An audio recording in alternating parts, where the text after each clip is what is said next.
Welcome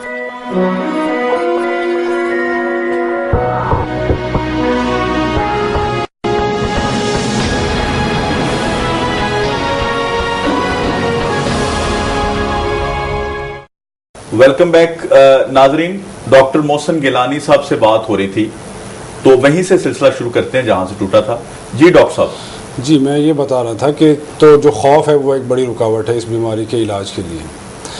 तो मैं ये अपने नाज़रीन को रिक्वेस्ट करूँगा कि इससे खौफ मत खाइए। इसका वो चंद बीमारियों में से ये कैंसर के अक़साम में से है जिसका इलाज 100% मौजूद है, अगर ये टाइम पे उसकी तशख़ीस हो जाए। हाँ जी, तो इसकी तशख़ीस का प्रॉपर टाइम पे होना वो एक बहुत अहम चीज़ है, अहम फैक्टर है।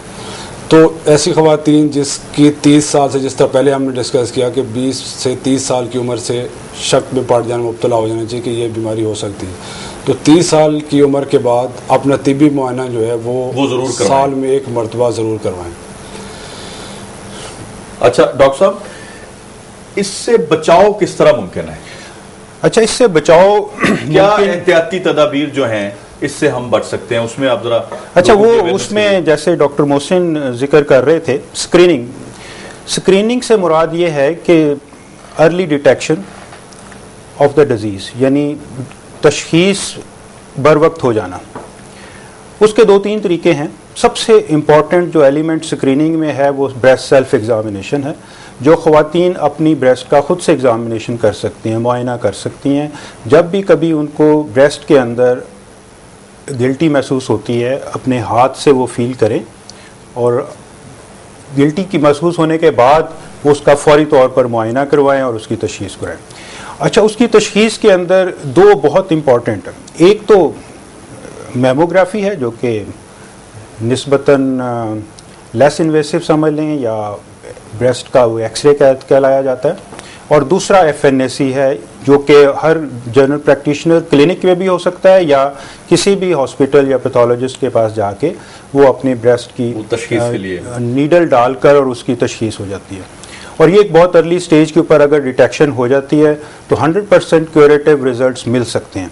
तो ये तो बचाव का तरीका है, क्योंकि बाकी बचाव के तरीके जो हमने पहले रिस्क फैक्टर्स में जिक्र किया था वो डेफिनेटली हैं, लेकिन उन सबको बारी बारी एड्रेस करना शायद मुश्किल हो। लेकिन जो स्क्रीनिंग का अमल है, जहाँ पर ये डिजीज़ इतनी ज़्यादा प्रिवेलेंट हो कि 10% ऑफ योर फीमेल्स जो हैं वो रिस्क पर हों ब्रेस्ट कैंसर के थ्रू आउट देयर लाइफ, तो उनको स्क्रीनिंग ज़रूर होनी चाहिए। पहली चीज़ तो ये बहुत इम्पॉर्टेंट है। और इसके लिए तमाम लेवल के ऊपर, चाहे वो हुकूमती सतह पर हो, चाहे वो सोशल अवेयरनेस की बात हो, चाहे वो पब्लिक अवेयरनेस किसी भी लेवल पर हो, बड़ा ज़रूरी है कि इसकी अवेयरनेस तमाम ख़वातीन को, चाहे वो देहात में रहती हैं या वो शहरों में रहती हैं, पढ़ी लिखी हैं या अनपढ़ हैं, उन तमाम को होनी चाहिए। अच्छा डॉक्टर साहब, बड़ी मुफीद आपने गुफ्तगू की कि जी अवेयरनेस इसमें सबसे बड़ी बात है। सबसे बड़ी बात बिल्कुल इन टाइम इसका पता चल जाए पहली स्टेज पे, तो इलाज 100% मुमकिन है। अच्छा डॉक्टर साहब, इलाज आप स्टार्ट जो करते हैं, पहले तो हमने लोगों को ये बताया कि ये बीमारी बेसिकली है क्या, इसके फैक्टर्स क्या हैं, इससे बचाव कैसे मुमकिन है। अब अगर हो गई है तो उसका इलाज कैसे मुमकिन है? इलाज इसका जिस तरह पहले डिस्कस हुआ कि जो उसकी स्टेजेस हैं 1 से 4 के दरमियान, तो हर स्टेज के मुताबिक उसका इलाज है। तो इलाज को 3 हिस्सों में हम डिवाइड कर लेते हैं। एक तो है सर्जरी, ऑपरेशन के ज़रिए इसका इलाज हो जाए। दूसरा ये है कि जो हमने उसकी छाती या सर्जरी करके वो तो निकाल दिया, लेकिन उसके जो ज़रात दूसरे जिस्म के हिस्सों में पहुँचे हुए हैं, या उसकी जड़ें जो हैं उसको इंजेक्शन से हम ख़त्म कर दें। तीसरा है हार्मोन्स, जो कि ईस्ट्रोजन वगैरह, जो कि इसके बढ़ने में इसको हेल्प करते हैं, इसकी मदद करते हैं कैंसर की, उसको हम ख़त्म किया जाए हार्मोन्स के ज़रिए। ठीक है, तो ये 3 से 4 तरीके। बाकी चौथा जो है वो शॉ के ज़रिए इसका इलाज किया जा सकता है। तो अगर तो अर्ली स्टेज पे आ जाए, ट्यूमर का साइज़ 2 या 3 सेंटीमीटर तक हो, तो छाती का बचना मुमकिन है।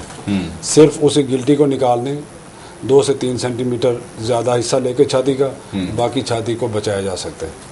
और उसके बाद उसका दोबारा टेस्ट हो के तो उसके मुताबिक अगर तो उसको इंजेक्शन लगने हैं तो इंजेक्शन लग जाएँ, ताकि उन जो जड़ें हैं उसको ख़त्म कर दिया जाए। जी ठीक। और उसके बाद फिर हार्मोन थेरेपी है। मैं पूछना चाह रहा हूँ कि डॉक्टर साहब ने बड़ा मुफस्सल बताया, लेकिन क्या अगर आपके पास फर्स्ट स्टेज पे एक खातून आती हैं इस बीमारी के साथ, क्या सर्जरी के बगैर भी इलाज मुमकिन है? सर्जरी जो है मेरे ख्याल में बेस्ट सोल्यूशन है ब्रेस्ट कैंसर के लिए। जी ठीक है। बाकी जितने भी इलाज हैं वो सर्जरी के साथ फ़ायदेमंद हो सकते हैं, हेल्प कर सकते हैं, लेकिन surgery is the main stay of treatment. जी। उसकी वजह यह है कि सर्जरी के साथ आप कंप्लीट एरेडिकेशन ऑफ ट्यूमर, यानी तमाम की तमाम क्योरेबल डिजीज़, क्योरेबल रिसेक्शन कर सकते हैं, आप उसको रिमूव कर सकते हैं। So surgery is the main stay of the treatment, और ये सबसे बड़ी इंपॉर्टेंट चीज़ है। लेकिन ये चीज़ जिस तरह मोहसिन साहब ने भी जिक्र किया था कि बहुत सारी ख़वातीन को इस चीज़ का तशवीश होती है कि शायद तमाम स्टेजेस में ब्रेस्ट को मुकम्मल तौर पर निकाल दिया जाएगा, ये सही नहीं है। अर्ली स्टेज पे, अगर बहुत अर्ली स्टेज के ऊपर जैसे फर्स्ट स्टेज के अंदर पेशेंट आ जाती हैं तो ब्रेस्ट को कंजर्व किया जा सकता है, और ब्रेस्ट की शेप को भी और ट्यूमर को निकाला भी जा सकता है उसके साथ। लेकिन बाद की जो स्टेजेस हैं, स्टेज 2, 3 या उसके बाद की, उसके अंदर शायद मुमकिन नहीं है। उसके साथ फिर हमें रेडियोथेरेपी भी और कीमोथेरेपी भी और बहुत सारी और भी, जिसमें हार्मोन्स भी हैं और इम्यूनोथेरेपी भी है, ये बाकी तमाम की तमाम जो हैं ये मेडिकेशंस हैं जो कि ये दी जा सकती हैं इन एडिशन टू सर्जरी। यानी सर्जरी जो है वो main stay of the surgery जो है वो बहुत जरूरी है, उससे इलाज ज्यादा बेहतर तरीके से मुमकिन है। अच्छा डॉक्टर साहब, सर्जरी हो गई, इलाज हो गया, मिसाल के तौर पे आपने कहा कि उसकी जड़ें जो हैं, डॉक्टर साहब ने कहा जी फिर एक स्टेज आती है कि हम इंजेक्शन से वो खत्म कर देते हैं, क्या दोबारा होने के चांसेस इसमें होते हैं?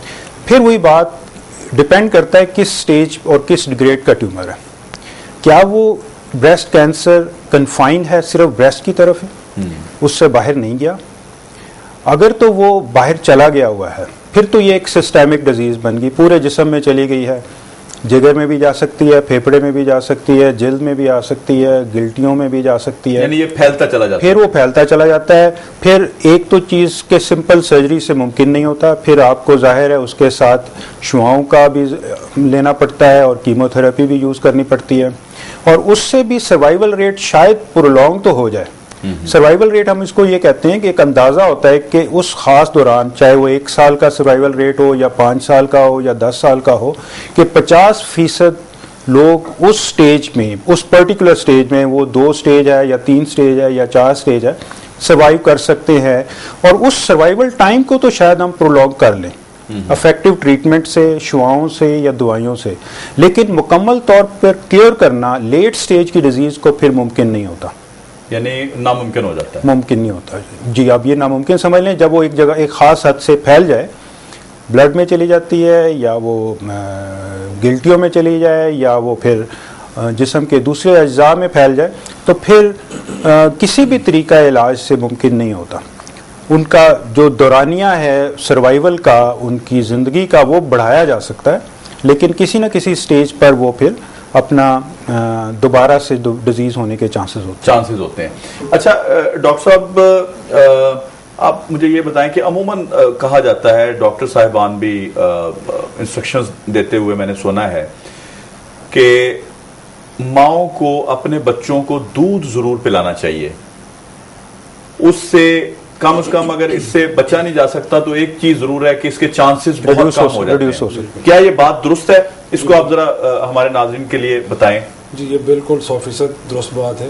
जिस तरह के शहजाद साहब ने भी पहले मेंशन किया इस बात को कि दूध पिलाने से जो ईस्ट्रोजन का लेवल है वो कुछ रतूबत इस तरह की पैदा होती है कुदरती तौर पे कि जो कि इसको ईस्ट्रोजन के लेवल को भी कम करती है, और दूसरा जो इसके बढ़ने को या होने का चांस जो है वो कुदरती तौर पे काफ़ी ज़्यादा कम हो जाता है उन माओं में जो कि दूध पिलाती हैं, यानी चांसेस इसके कम हो जाते हैं। जी बिल्कुल, डेफिनेटली। अच्छा डॉक्टर साहब, हमारे यहाँ एक बहुत बड़ा जो फैक्टर है वो मुझे ये बहुत ज़रूरी है कि इसके जो पाकिस्तान में इलाज की जो सहूलतें हैं, क्या आप समझते हैं कि हैं, मौजूद हैं इस वक्त? जी, पाकिस्तान में जो इसके मर्ज की सहूलतें हैं वो मौजूद तो हैं, लेकिन उसमें काफ़ी काम होना बाकी है अभी। जिस तेज़ी के साथ या जो शरह इस बीमारी की है उसके मुताबिक उसके इलाज की जो सहूलियात हैं वो जो होनी चाहिए वो नहीं है। तो इसके लिए छोटे शहरों में भी तवज्जो देनी चाहिए, जो लोग बड़े शहरों में नहीं आ सकते उनकी एक्सेस इजी हो, ताकि वो अपने इलाज के लिए ये ना हो कि मैंने 8 घंटे या 10 घंटे का सफ़र करके जाना। तो उनके जो करीबी शहर हैं या उनके इलाकों में भी इस तरह के सेंटर्स बनाने की अशद ज़रूरत है, जिसमें बार वक्त तशख़ीस हो सके और उसका प्रॉपर टाइम पे इलाज हो सके। अच्छा डॉक्टर साहब, दरमियान में आपने एक जगह पे जिक्र किया, टाइम कम है, थोड़ा सा हम ये भी अवेयरनेस के लिए देखें, एजुकेशन बहुत ज़रूरी है इस मुल्क में। हेल्थ और एजुकेशन दो चीज़ें हैं जो किसी मुल्क को, किसी शहर को, लोगों को बहुत तरक्की की तरफ ले जाती हैं। क्या आप ये नहीं समझते कि इसमें, क्योंकि प्रोग्राम के मैं क्लोजिंग की तरफ जा रहा हूँ और वक्त बहुत कम है, इसमें एक मैसेज कोई आप आवाम के लिए, ख़वातीन के लिए, मर्द हजरात के लिए कुछ छोड़ना चाहें? पहले आप डॉक्टर साहब। क्या मैसेज तो बड़ा क्लियर है, जैसे तमाम डिस्कशन में जिक्र होता रहा कि अनअवेयरनेस और इलिटरेसी, जहालत और ना पता होना डिजीज़ के बारे में, वो एक बहुत बड़ा।